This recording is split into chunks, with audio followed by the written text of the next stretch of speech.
Welcome to our Secret Teachings of Jesus series. This is our Saturday night deep wisdom study after midnight. I hope that you guys are doing well.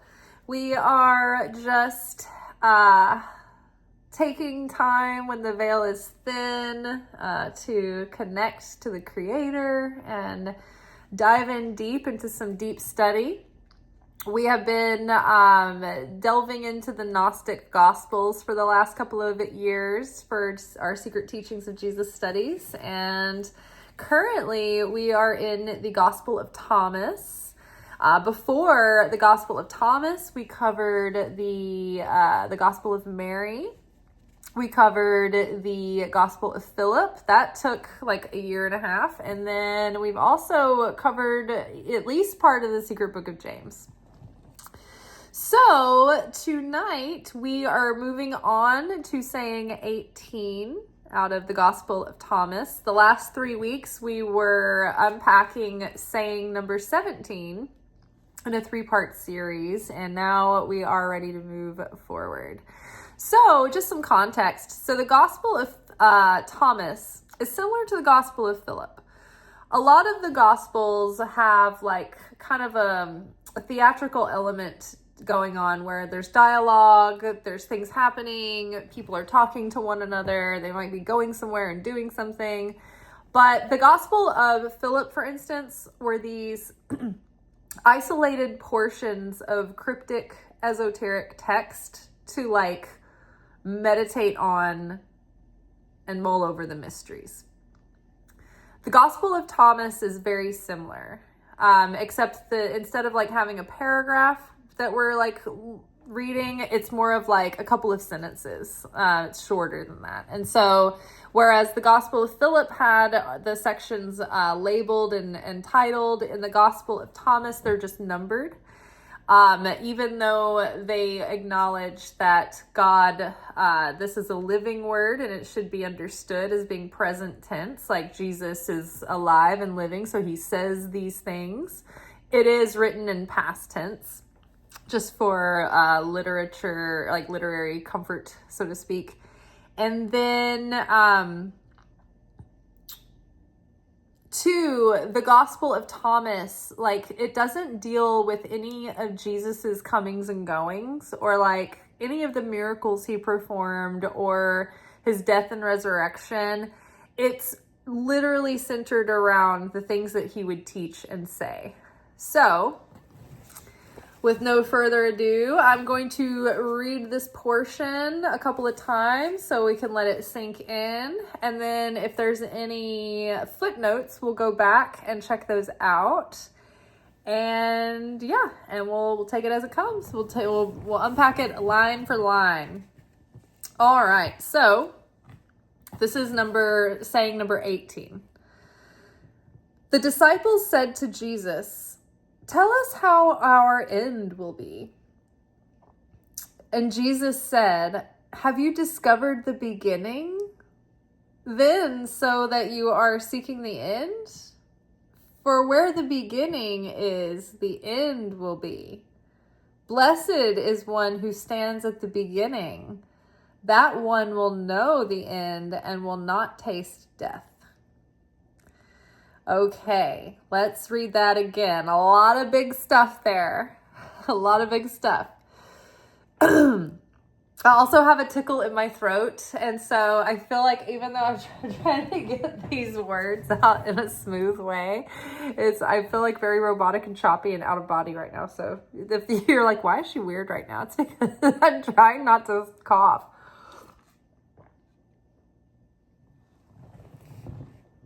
Okay. So the disciples said to Jesus, "Tell us how our end will be." Jesus said, "Have you discovered the beginning?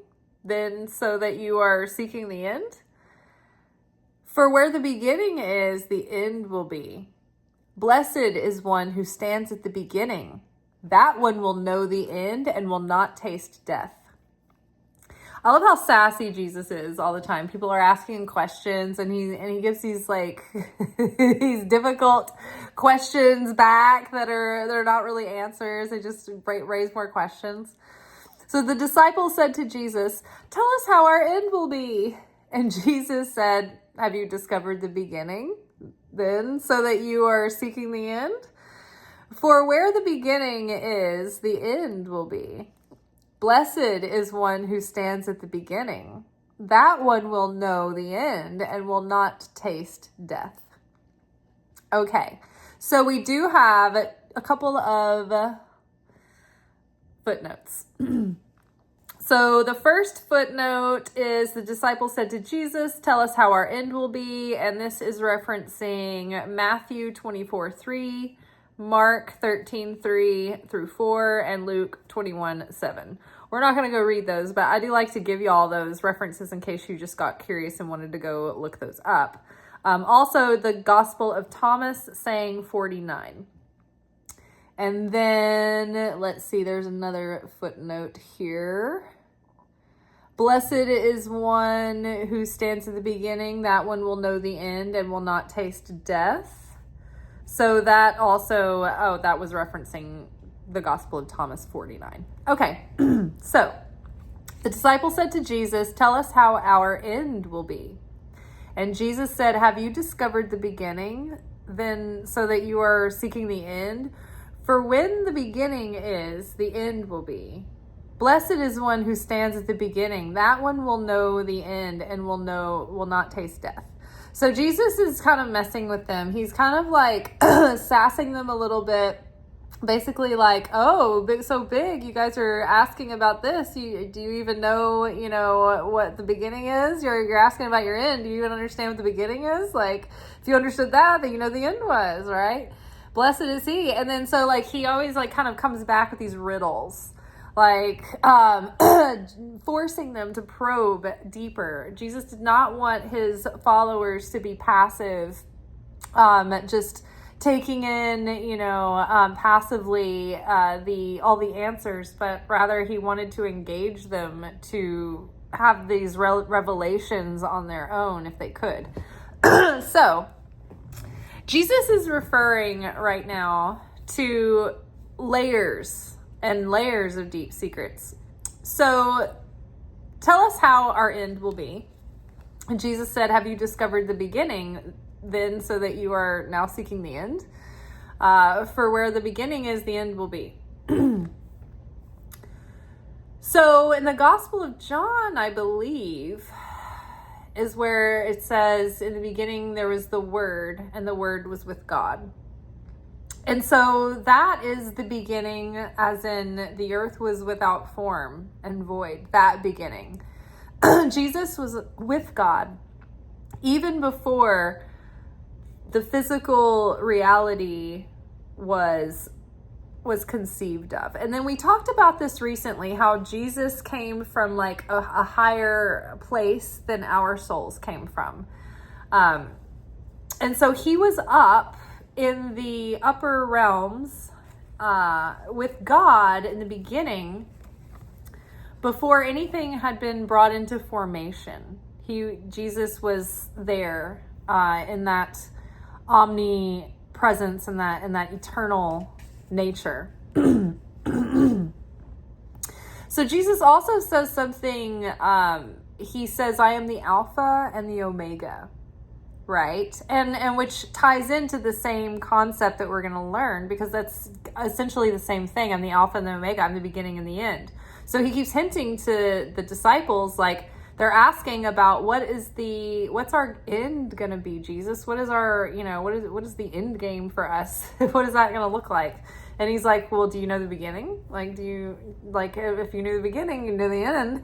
And so Jesus is there for both. He's there at the beginning of creation and he's there at the end of creation.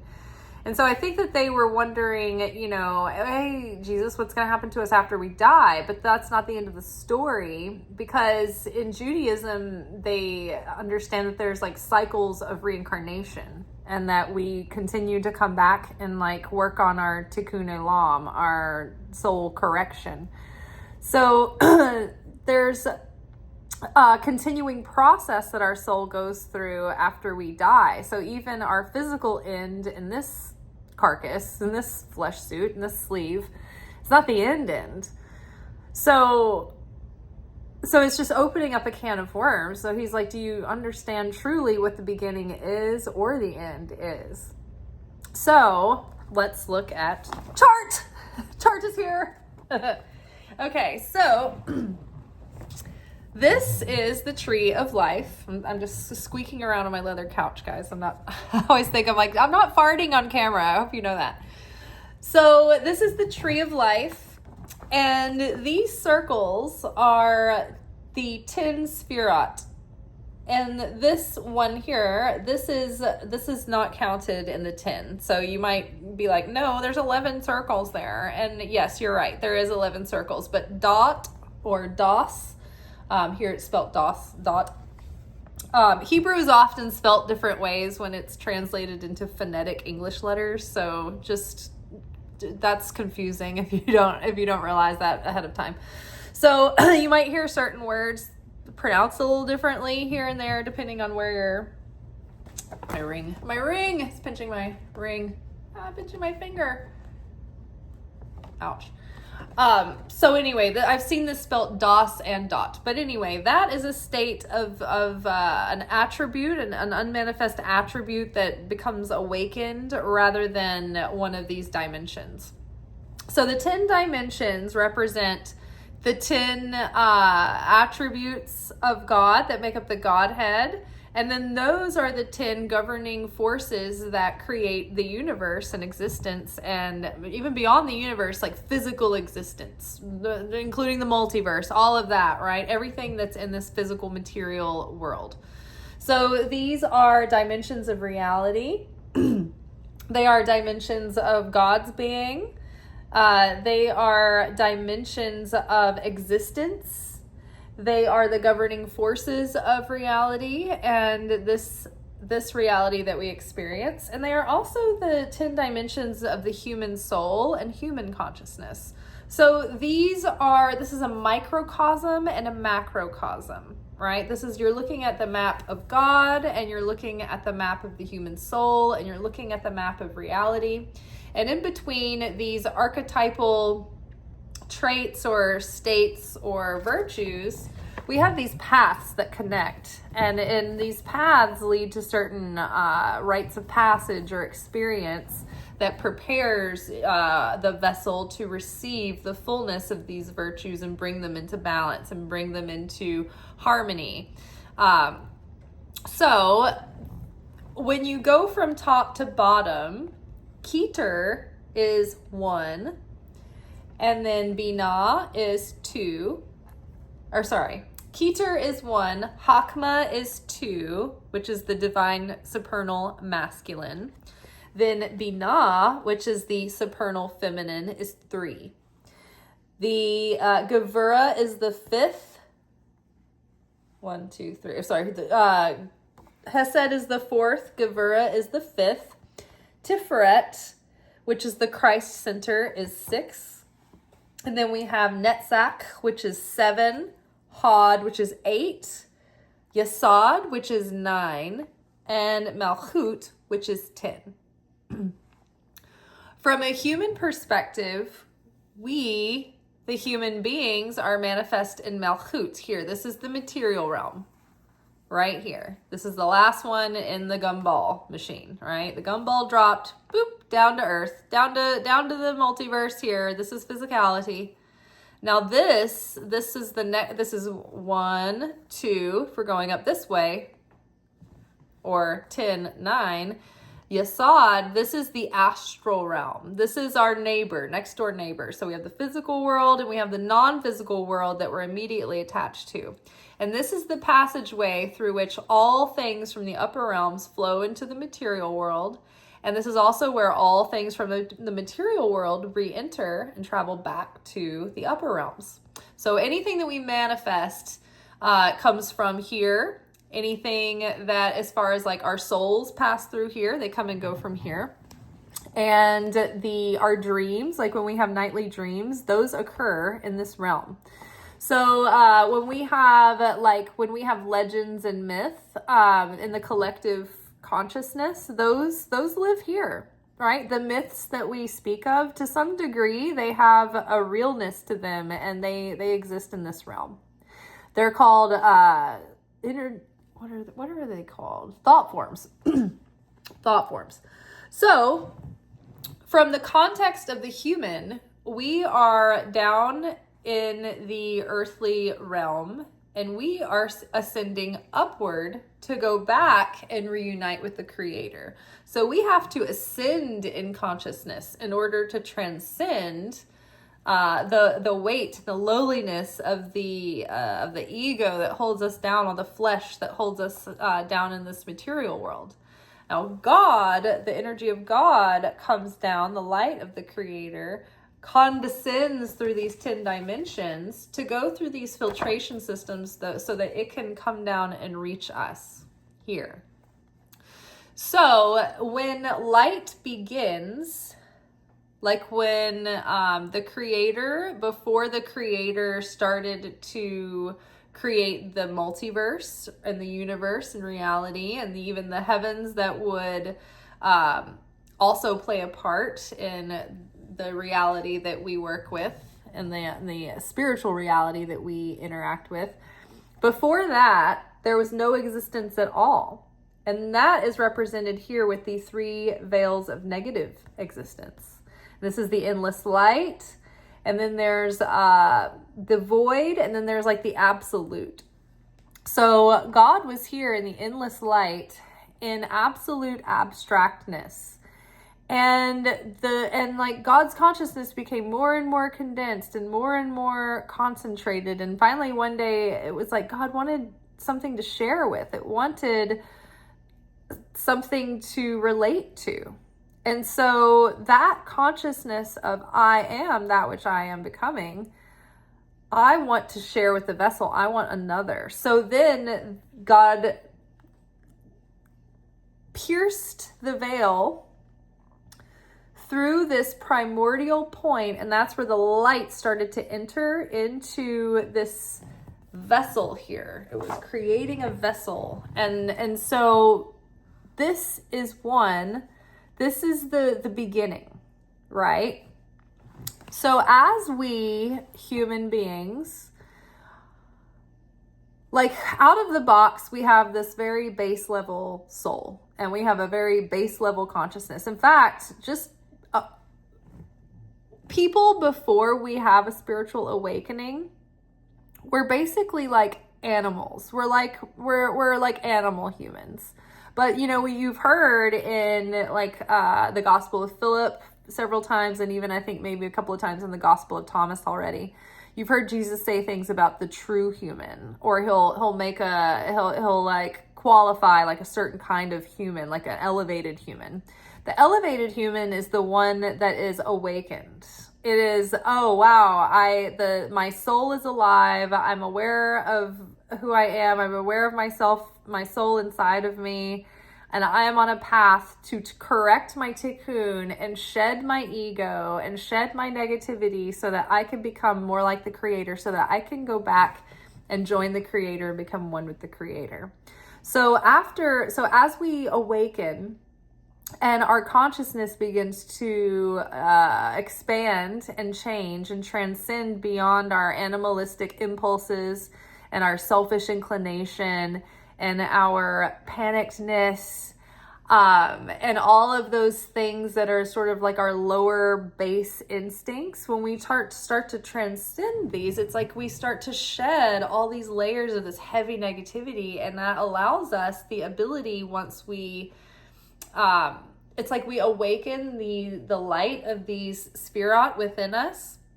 And then when we leave this earth, the soul then has more capacity to elevate and ascend through these stations. So ultimately, the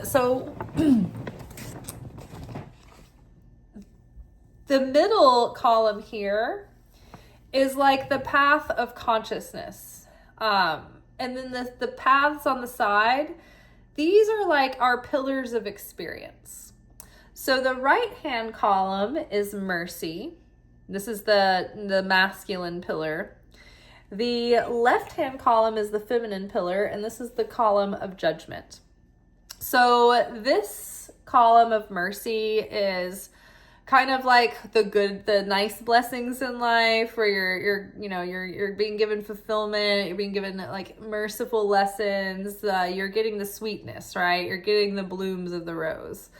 The left-hand column, judgment, is like more discipline, more restriction, more of the thorns of the rose. Life's experience, it can kind of be challenging, right? And this is the column that kind of strengthens you through those challenges. And the other column is like kind of like it's more inspired and sharing. Anyway, this is a very reductive and very quick explanation of these. Obviously, you could talk about all of them for weeks. So this is just a basic lay of the land, basic understanding. And so when we activate these side pillars, we're usually going through experiences in life that are activating these certain lessons, and they're activating these virtues within us. And they're probably activating the vices connected to the virtues within us, because they're off, they're in balance. So we have to bring them into balance, right? So everybody has a different, kind of balance or imbalance of these things within them. They're archetypally true for everyone. So sometimes in our life, we might be dealing with more of the judgment, column, if we have a lot to correct, or we have a lot of, kind of things to pay that spiritual credit card bill for. And then, our good sharing consciousness in life are the times where we, do acts of sharing, or we change our consciousness to adopt a loving consciousness over a fearful consciousness, or we forgive someone or something like that. It's like it activates the column of mercy. So these sides, they kind of play off one another. And ultimately, as we overcome and we awaken in this life, we start to ascend in our consciousness. Well, it was taught to me at some point, I can't remember who exactly, but most of the like someone at a Buddha level consciousness, Buddha is associated with like Yasod, but Jesus was the highest level of consciousness. He had the Christ consciousness. This is the level of Tiferet. Now, as we raise in consciousness, right, like some of the ascended masters, like they've come up higher, but as we go through lifetime after lifetime after lifetime, and we might become more of a righteous soul, we might go higher, but no person has reached Christ consciousness yet. I'm not sure really about like some of the prophets in the Bible that were like for instance, Enoch was made into Metatron, or was it Elijah? One of those early prophets that was like a big deal, and he walked with God, and then he was no more. Like God took him and he made him Metatron. I can't remember whether it was Enoch or Elijah, but one of them went on to bigger and better things. But my point being is that no human can surpass this level of consciousness without shedding all that remains human about them, right? Because we have our soul, and we have our personality, and we have our spirit within us. And our spirit within us is like in an absolute perfect state. It's an absolute mirror of the Creator's pure energy projected through our particular unique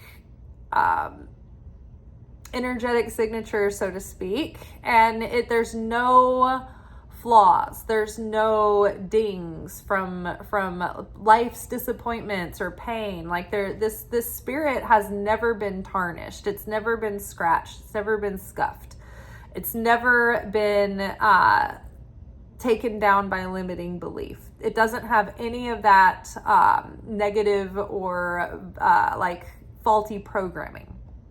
Whereas the soul takes all the hits. The soul is getting repainted. The soul is getting the dings suction cupped out of it after the hailstorm. You know what I mean? Like the soul goes through it. So the soul is the thing that we're working through throughout these lifetimes after lifetimes.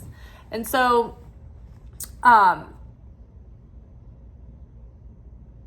so we work to correct the soul, and the more that we become like the Creator, the closer we can draw to the Creator.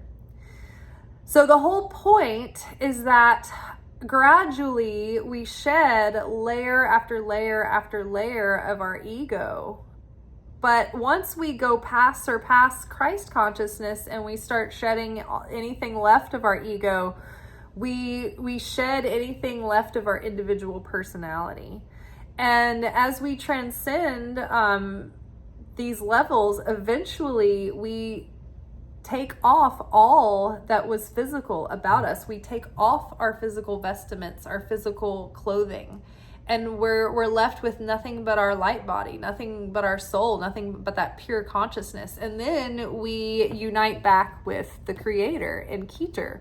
So Keter is like all the light focused in one sort of form, and it's all like it's there's not this and that, it's just all one thing, and it's absolutely abstract, and it doesn't have an image, and you can't measure it, you can't imagine it, you can't envision it. It's just all that is being is.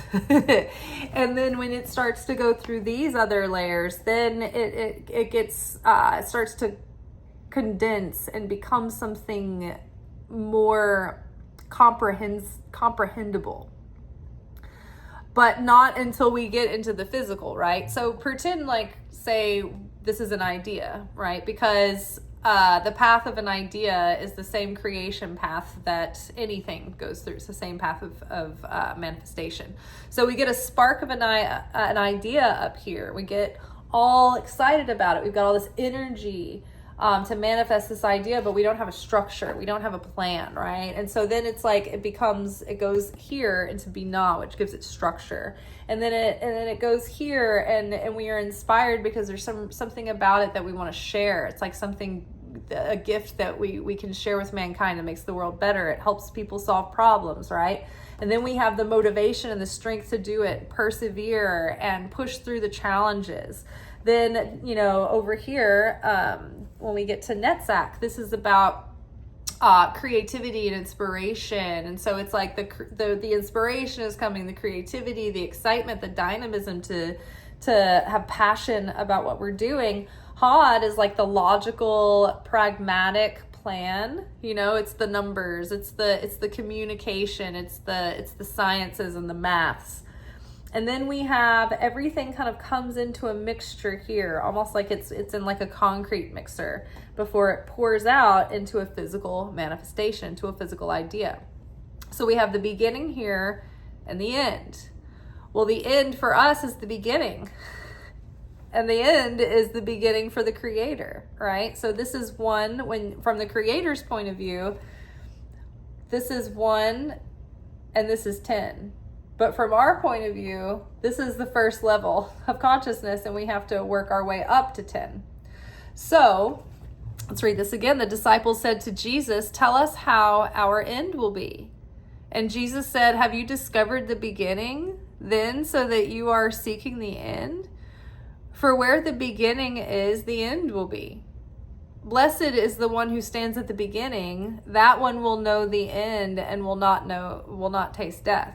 So again, here, this is everlasting life. This is eternal. This is limitless. This is like infinite, right? Because there's no graven image. There's no limits. There's no boundaries or borders. It's full, endless, limitless potential. So, thinking about all of that, I'm reminded of this documentary called DMT, The Spiritual Molecule. And I think you can watch like the whole thing on YouTube. I know it's been on Netflix a lot over the years.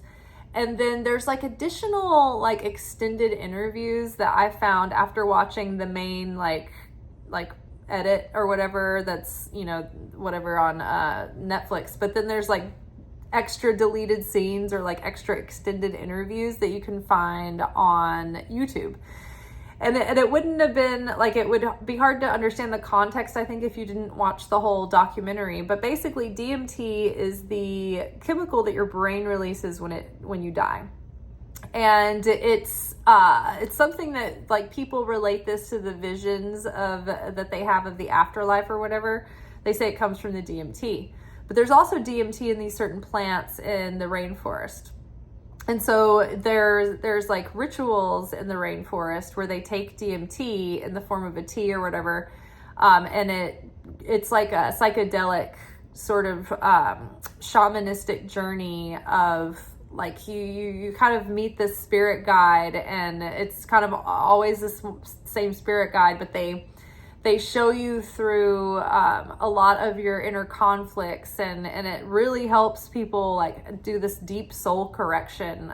Even people who aren't like, they don't know about the process or anything of soul correction, like doing this psychedelic, it's like such a galvanizing experience that people have like healed from addiction and all kinds of things, having gone through a really good DMT ritual. So there was this documentary where they wanted to study DMT in its most purest, potent form. And so they got some volunteers to go to the hospital and do it like in a sound medical environment. And it wasn't like trippy people. There was like one person who was kind of like maybe like a shaman-ish type. There was a woman who was a nurse. And then there was another man who, I can't remember what his deal was, but he didn't seem like someone who just like loved doing drugs or anything. It's just like, these were fairly straightforward people. So I remember one of the men, I think it was the one that was more like, maybe like an energy worker or something. He was talking about, they were being given like, it wasn't like a tea. They were being given like injected, like pure, potent DMT.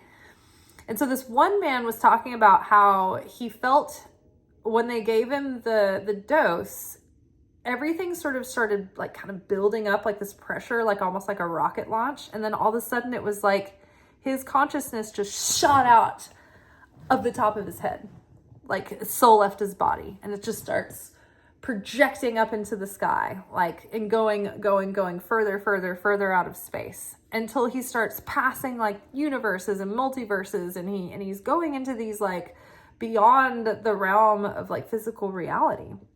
And he is, I can't remember whether I'm crossing this with something Terrence McKenna was talking about, but he was seeing these like beings and these characters that were making these things out of these sounds and these kind of energy waves. And I remember thinking like, oh, that sounds like it was the letters of the Torah. Like, I feel like he saw the letters of the Torah, which are the building blocks of reality. And so anyway, basically he was talking about how he was still connected with himself up until a certain point, and there was a certain point where he was getting so far away, and he was being so like reabsorbed into the oneness and into the love and into the warmth and into the goodness and that endless love, and he felt layers of himself shedding. Like, you know how the rockets will like let go of their thrusters and stuff? It was like that was what was happening to him, except he was letting go of his ego like mechanisms and his defense mechanisms and the structures of identities and the layers of masks and false identities, and all of this stuff was just shedding until he was getting to be the most purest version of himself. And finally, even those things were starting to shed and let go. And he kind of like went past that feeling of warmth and belonging, and he realized, if I go any further, I'm going to lose everything that makes me human. I'm going to lose everything that makes me an individual, a personality. I'm going to be completely reabsorbed back into the oneness of all things.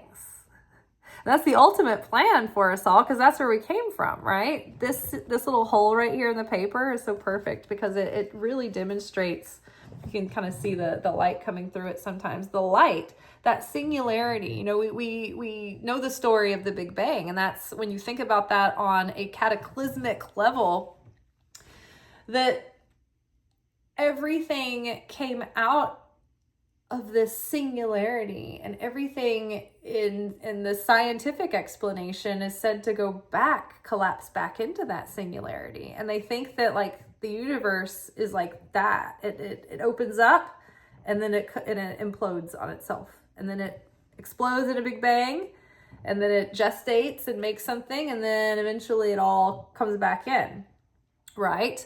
So after thinking about those things, and if the whole point of the human experience is the tikkun olam, which is the collective soul correction of shedding all the parts of our soul that aren't truly us, shedding the negativity and the fears and the projections and the judgments and all these identities and these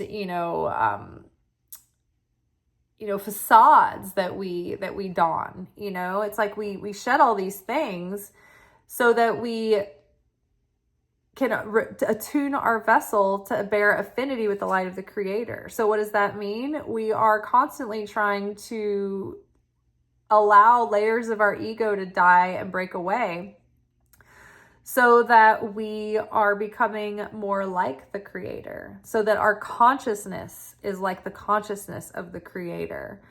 Our consciousness is tainted with evil inclination, whereas the Creator has zero evil inclination. The Creator is a complete state of giving and sharing and light and life force and vitality and beauty and creation and love. But we, the human beings, we're in this physical realm, and we've got this it's a long story. It goes back to the Garden of Eden, and we talk about that a lot on this channel, but that'll be it'll take us into a whole nother hour of sidetrack. But basically, when Adam and Eve ate the fruit, it was the shame that actually caused the fall, because before Adam and Eve ate the fruit, we existed in this light realm. We were not in the material realm of expiration date and death with this flesh layer on, these clothings of skin. We were actually in light body, and we were in an eternal state, and we would have never died or been sick or decayed or broken down. Everything would have just been in this lush state of life force, because and when Adam and Eve were in the Garden of Eden, in the paradise, they were one with God. They walked with God. They had a direct contact. There was no veil of forgetfulness. There was no veil of forgetfulness about who God was and what God was capable of, and how they had a direct relationship with God and who they were and what they were capable of. Like there was no none of the forgetfulness that the ego draws this like thick layer over that limitless part of ourselves. And so that ego layer and the shame and the skin, the clothing of skin, it caused us after we ate the fruit of the knowledge of good and evil, versus the tree of life. The tree of knowledge of good and evil introduced death, pain, and suffering into the world. So then we had to come down here, and for every generation since then, we've been gradually working our way back to recapture the sparks of light we lost in that short circuit, that fall, and correct the collective soul so that we can all be reunited as one and be reunited as one with God. God talks about the bride and the bridegroom and coming together in the bridal chamber, and that has layers of meaning in and of itself. But ultimately, God is hoping that we can, because if you think about vibrational resonance and dissonance, because we have the evil inclination of that, we're kind of tainted with this like flesh, this like expiring, decaying flesh with an evil inclination, because we're like, oh, I've got to protect my flesh suit, right? So sometimes we'll go to desperate measures and be selfish and think about self-preservation, or, lose it in a moment of temptation or whatever. So when we shed that animalistic level of our human self, we become more like God again. And the more that we can become like God, the closer and closer and closer we get to God, because what like attracts like. And if we bear affinity with God, then we can draw close. And that's when we're in that state of flow and miracles and fulfillment.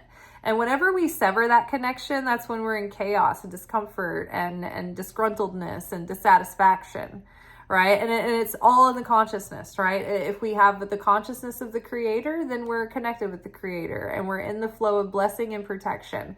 And when we break that affinity with the light, then we separate from the Creator, severing that connection, and then we're exposed. So yes, it's like, oh my gosh, it's so fragile. That connection is so fragile. But all it takes is a shift in consciousness to get it back, right? So it takes a shift in consciousness to lose it, but it takes a shift in consciousness to get it back.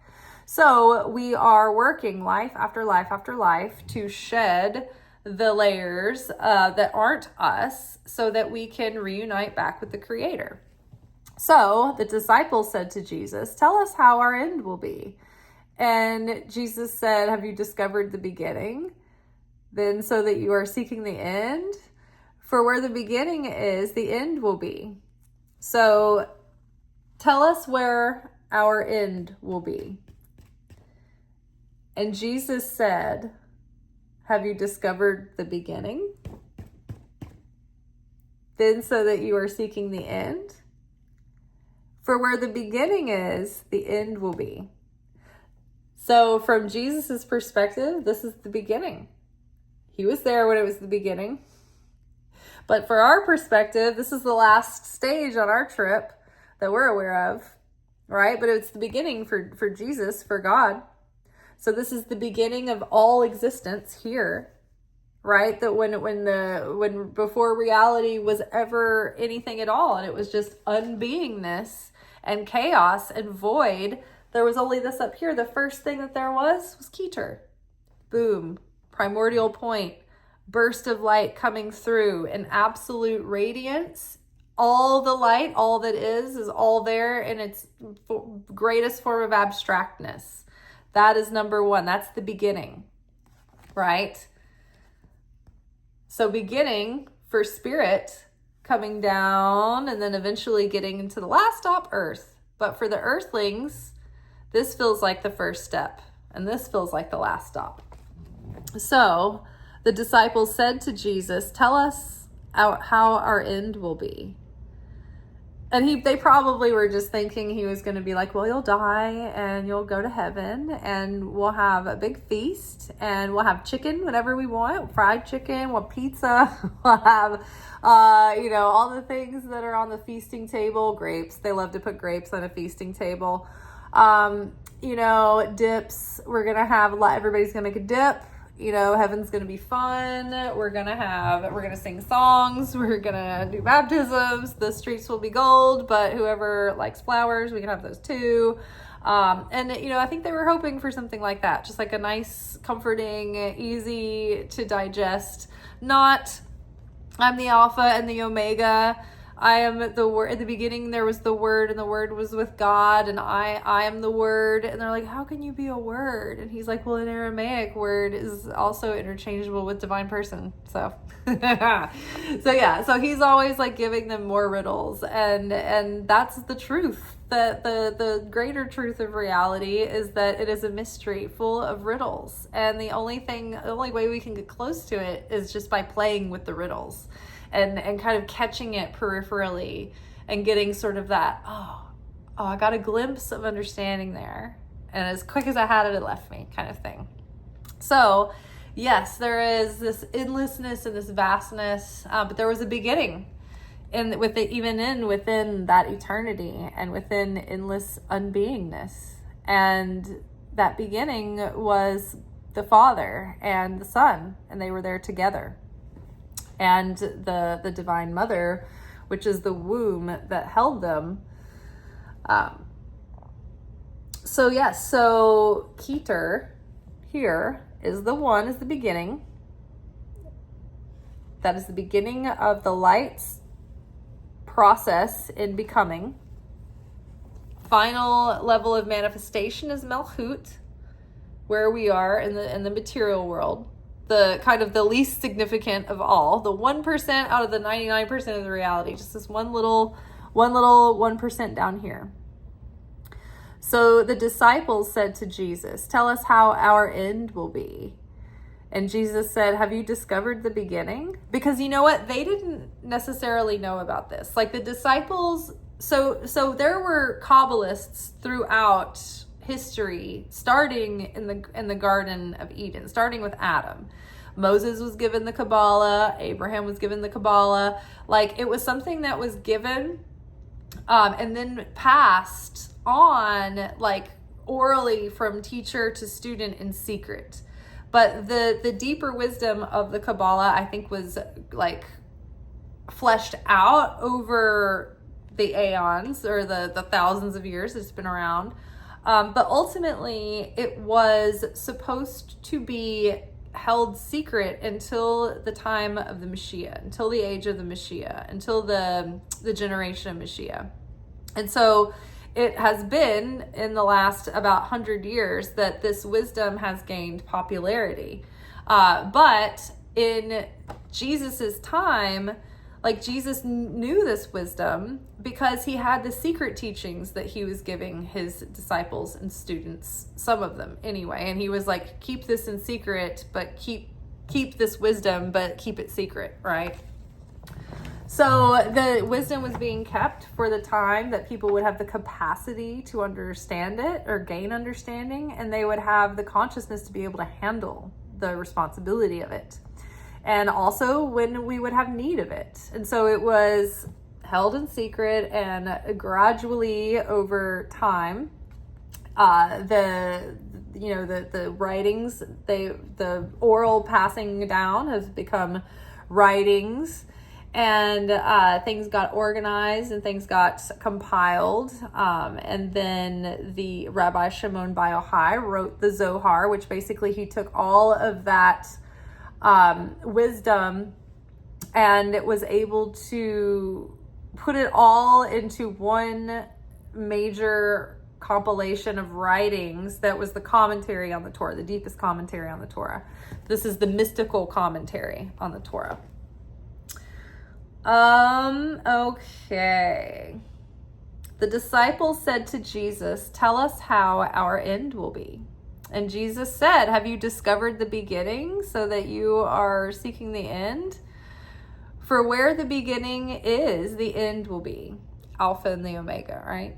"Blessed is one who stands at the beginning. That one will know the end and will not taste death." So blessed is the one who stands at the beginning, because that one will know the end and not know death. Well, if you've made it that far, then that means that you've ascended, that you're an ascended master, and that you are no longer held by the bounds of the flesh in any kind of way. It's like you graduated existence at that point. So blessed are you, because you stand at the beginning and you know the end. In your perspective, this is the end, and you will not taste death, because this is eternity. This is reuniting with the endless, right? So I think that's pretty interesting.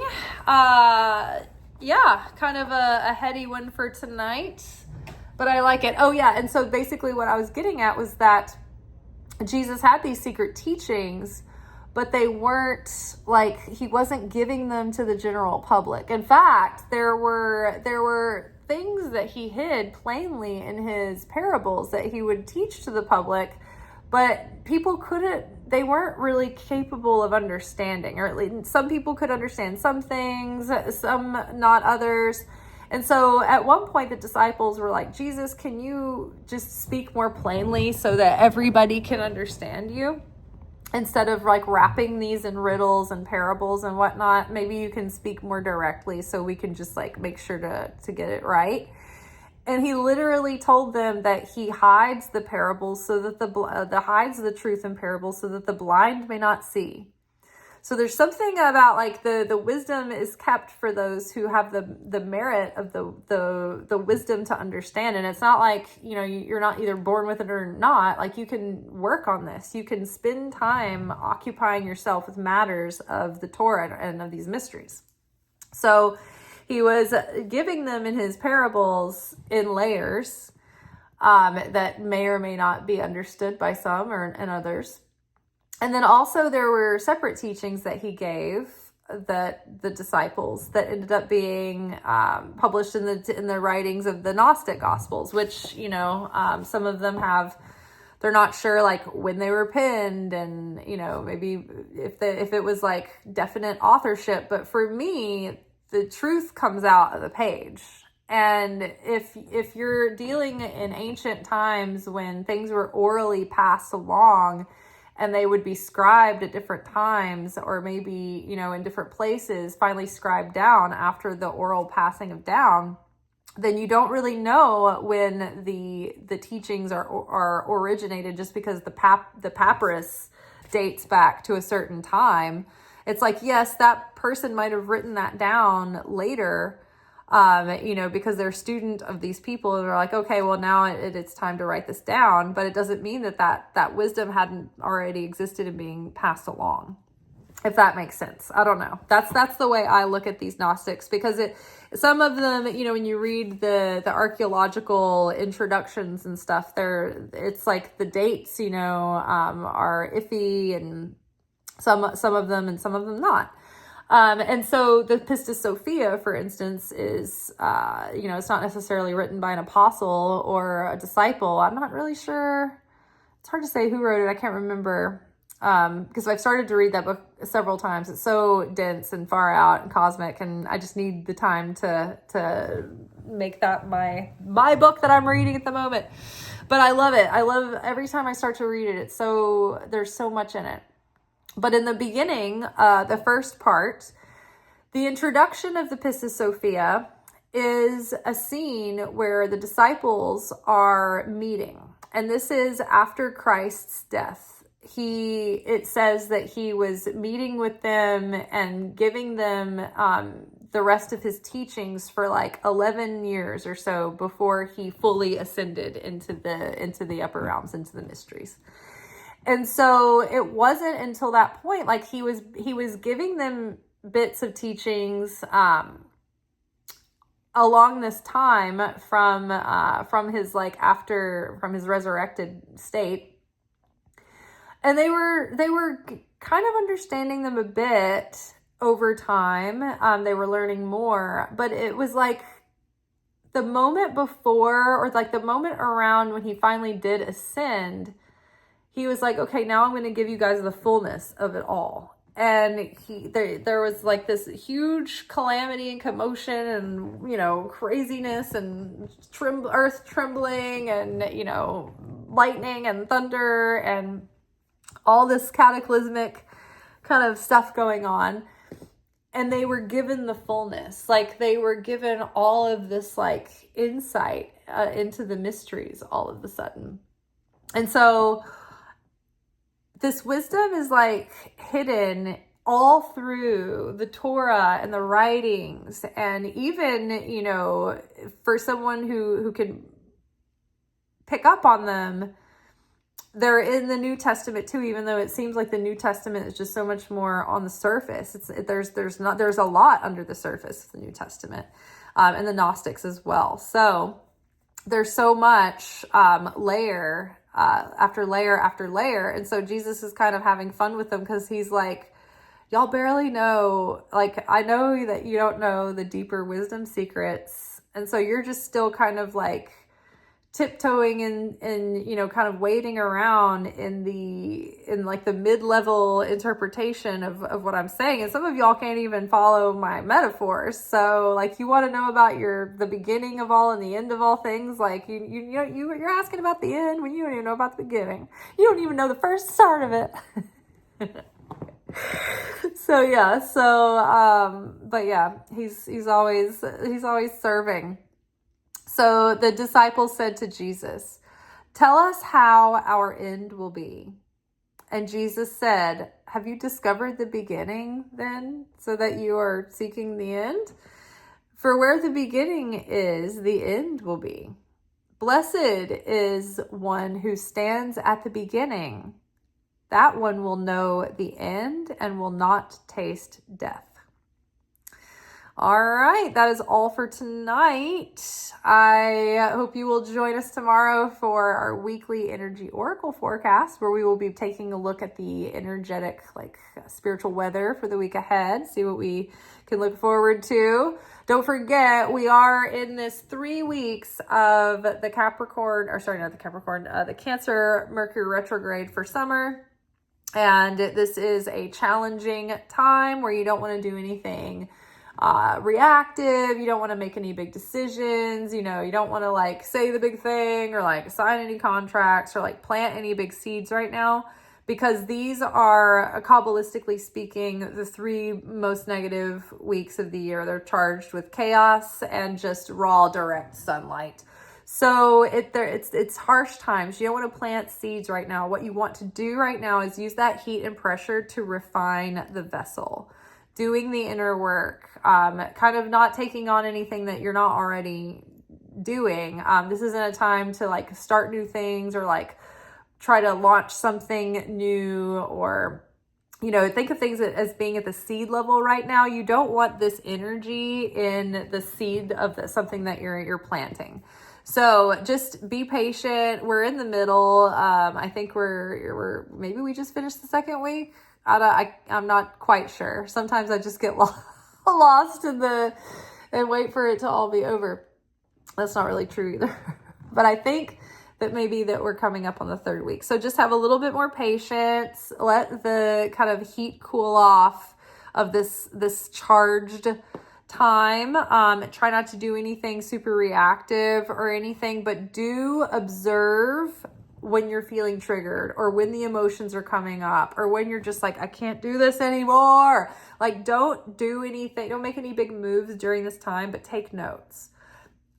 Look at what you're observing and think about, okay, what your feelings may not be telling you the exact truth, but they're telling you vital information. So what can you deduce from looking at your feelings, feeling your feelings? Those will inform you. They'll give you helpful information. And so then after these 3 weeks have passed, you might feel differently. You might be looking at things differently. You might have had time for your jets to cool off, or you might have a different perspective, or you might have so much clarity that you're okay, this is amazing. Now I know what my plan is going to be, and I feel so much better. And when we're out of the pressure, it's going to feel when we do have that clarity, it's going to be easier to move forward. Whereas if we got the clarity during the 3 weeks and we try to do something about it in the 3 weeks, it's just going to be seated in chaos. I've tried to do something during these 3 weeks before. Nothing came of it, right? And I'm not saying don't do anything, just put your feet up, go about your normal business. But what I'm saying is don't make any huge, important life decisions or moves right now. Don't decide to just quit your job or anything like that. Hold off until the 3 weeks have settled and you've gotten some clarity and the shadow has passed. All right, that is all. See y'all tomorrow. Peace.